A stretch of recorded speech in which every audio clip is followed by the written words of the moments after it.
آج کل وہ کون سا ڈے چل رہا ہے فروری میں؟ اس ویلنٹائن ڈے پہ بھی کسی مولوی کا فتویٰ آیا ہے؟ آج سے 5 سال پہلے منایا جاتا تھا. ہم تو ڈکشنری میں یہ نام نہیں پڑھا تھا. اگر ویلنٹائن ڈے پہ فتویٰ نہیں آتا تو میلاد ڈے پہ فتویٰ کیوں آ جاتا ہے؟ آپ کی سرحد میں تھانہ ہے، اس تھانے کے ایسا جو صاحب کیا روزانہ تھانے پہ جھنڈا نہیں لہراتے؟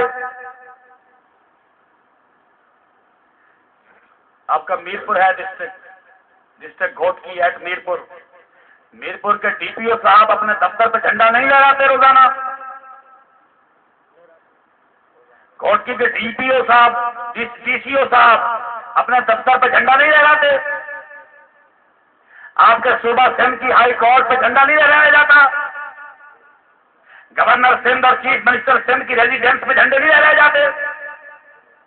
منسٹر کی آمد ہو یا چیف منسٹر کی آمد ہو یا گورنر کی آمد ہو، اس کی گاڑی پہ جھنڈا نہیں لہرا رہا ہوتا؟ G H Q general head quarter of armed forces, کیا پنڈی میں جی ایچ کیو پہ جھنڈا نہیں لہرایا جاتا؟ پریزیڈینسی ایوان صدر، اس پہ بھی میں نے جھنڈا دیکھا ہے، ٹی وی پہ آپ نے بھی دیکھا ہوگا. نیشنل اسمبلی کی بلڈنگ پہ بھی جھنڈا لہرایا جاتا ہے. جھنڈیوں پہ فتوے لگانے والوں، یہ جھنڈا کبھی نگاہوں سے نہیں گزرا. یہ جھنڈا نگاہوں سے اس لیے اوجھل ہو جاتا ہے کہ اس پہ فتویٰ لگا تو ڈی پی آر لگ جائے گی، ڈیفینس آف پاکستان رولز کی ایف آئی آر کٹے گی، سزائے موت تک پہنچو گے. اللہ کے بندو، اس کی جھنڈی کے لیے انگشتے تام دراز نہ کرو جس کا کلمہ پڑا ہے، جو قبر و قیامت کا ضامن ہے، حشر و قبر کا ضامن ہے، کرنے کا ضامن ہے، خاتمے کا ضامن ہے. اس کی آمد کی خوشی میں جھنڈیاں نہیں، جھنڈے لہرایا کرو، اور کسی احساس سے کمتری میں مبتلا مت ہوا کرو. اور فتح مکہ کا جلوس مصطفیٰ کریم علیہ تحیت و ثنا کی قیادت میں گیا، حرم میں داخل ہوا، اور فتح مکہ کا جلوس نعت خانے کی گود میں گیا.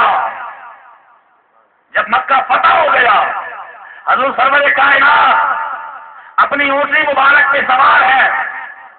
سیدنا عبداللہ بن رواحہ رضی اللہ تعالیٰ عنہ اونٹنی کے آگے رقص کرتے ہوئے جا رہے ہیں.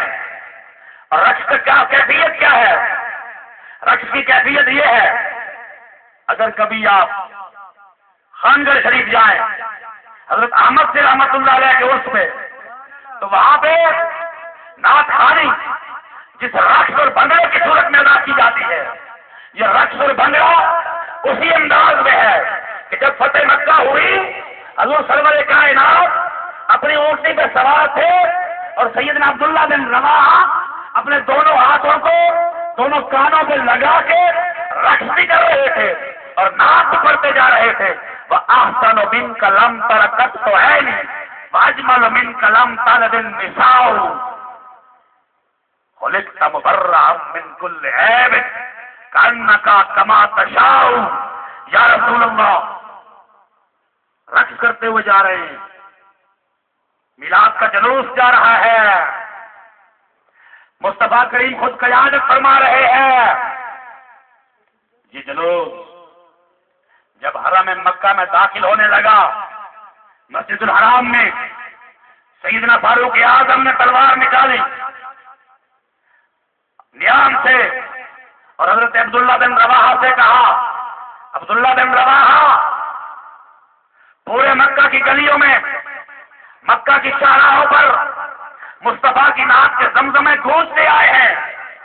اب یہ جلوس سے فتح حرم میں داخل ہو رہا ہے، خدا کے حرم میں خدا کی حمد بیان کرو.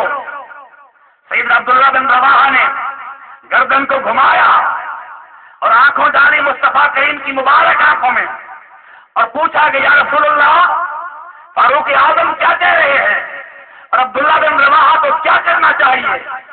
آؤ زبان مصطفیٰ سے عطا کیا ہوا جواب سنو. سرکار نے فرمایا، عمر، عبداللہ بن رواحہ کو میری نعت سے مت روکو، اور میری نعت کو خدا کی حمد سے جدا نہ کرو. میری نعت خدا کی ہی حمد ہے، اور میری نعت خدا کے گھر میں جاری رہنے دو، اور عمر میری نعت چلتی رہے گی۔ اور عبداللہ بن رواحہ سے کہا کہ عبداللہ بن رواحہ اور عمر دونوں سنو، میری تعریف کافر کے دل میں تیر سے زیادہ چبھتی ہے اور تلوار سے زیادہ گھائل کرتی ہے۔ جب مصطفیٰ کی تعریف نشر ہو رہی ہو، ہم غلاموں کے سینوں میں ٹھنڈک پڑ جاتی ہے۔ کچھ اور بھی ہیں مسلمان، میں کسی پہ کفر لگانے کا قائل نہیں ہوں۔ لیو اینڈ لیٹ ادرز لیو، زندہ رہو اور دوسروں کو زندہ رہنے دو۔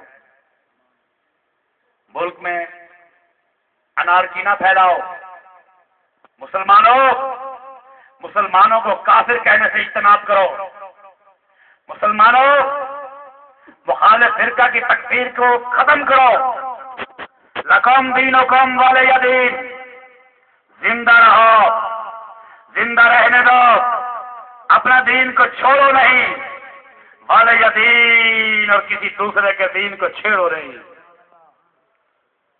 تم اہل سنت ہو، پاکستان تمہارے بزرگوں نے بنایا تھا، اور پاکستان کے تحفظ، استحکام اور بقا کی ضمانت بھی تم لوگ ہو۔ پاکستان قائم ہے تو تمہاری وفاداریوں کی وجہ سے قائم ہے، اور پاکستان قائم رہا تو تمہارے حوصلوں سے پاکستان قائم رہے گا۔ ہم جانتے ہیں کہ ہم نے پاکستان بنایا تھا اور ہم ہی پاکستان بچائیں گے۔ سنو، رکھ دو یہ کچھ شوق ہوتی پرچی ہے پہ یہ کل جلسہ جا رکھے سارے میرا کی کرایہ طے کیا کرے پرچی یہ سوال کی جس کو شوق کو کل میلاد شریف رکھ لے کر میں فارغ ہوں۔ یہ رنگ میں بھنگ نہ ڈالا کرو، ایسی باتیں قسمت سے ملتی ہیں۔ اکثر میلادوں میں جلسوں میں دوڑے اور شعر پڑے جاتے ہیں، تحقیقی اور تصدیقی مضمون قسمت سے نصیب ہوتا ہے، اور تم خوش نصیب ہو کہ تمہارے سامنے مصطفیٰ کی حدیث روایت کی جا رہی ہے، مصطفیٰ کی حدیث روایت کی جا رہی ہے، اور آج کی آخری